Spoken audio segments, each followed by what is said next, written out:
Halo, selamat pagi anak-anak. Bertemu lagi bersama Pak Ferry.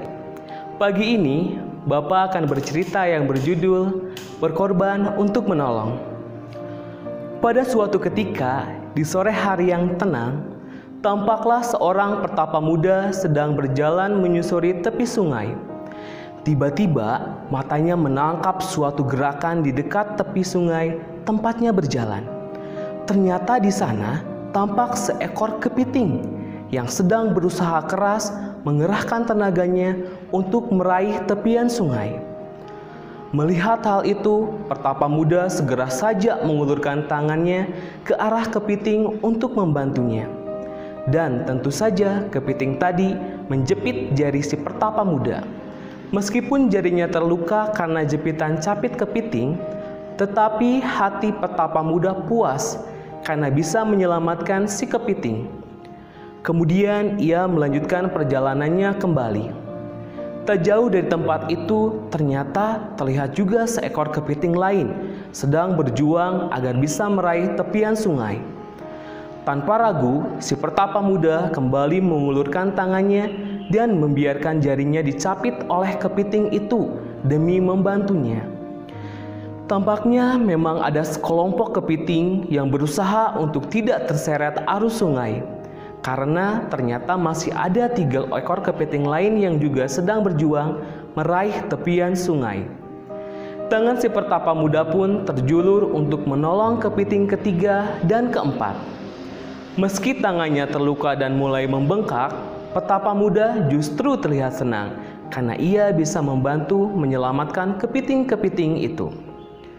Melihat kejadian itu, datanglah seorang patua yang bijaksana menghampiri dan menegur si pertapa muda. "Anak muda, perbuatanmu menolong adalah cerminan hatimu yang baik. Tapi mengapa demi menolong kepiting-kepiting itu, engkau biarkan capit kepiting melukaimu hingga sobek seperti itu?"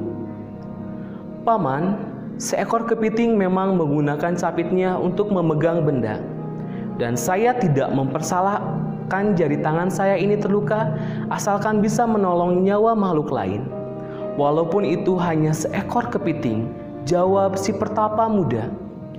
Mendengar jawaban si pertapa muda, kemudian patua bijaksana itu memungut sebuah ranting. Ia lantas mengulurkan ranting ke arah kepiting yang kelima, yang masih berjuang untuk meraih tepian sungai. Segera saja si kepiting itu menangkap ranting dengan capitnya. "Lihat anak muda, menolong makhluk hidup memang baik, tetapi harus pula disertai dengan kebijaksanaan. Bila tujuan kita baik, yaitu ingin mengembangkan cinta kasih kepada sesama, bukankah tidak harus kita mengorbankan diri sendiri? Kita bisa gunakan ranting ini, bukan?" Seketika si pertapa muda tersadar. "Terima kasih paman. Hari ini saya belajar sesuatu, bahwa mengembangkan cinta kasih harus disertai dengan kebijaksanaan. Saya akan selalu ingat kebijaksanaan ini." Anak-anak, dari cerita tadi, nilai yang dapat kita ambil adalah mempunyai sifat baik hati, mau menolong orang lain adalah salah satu sikap yang patut kita teladani dan kita lakukan dalam kehidupan sehari-hari. Namun, apabila kita menggunakan cara yang salah, justru niat baik kita ingin memberikan bantuan malah harus menanggung kerugian atau akibat yang tidak perlu.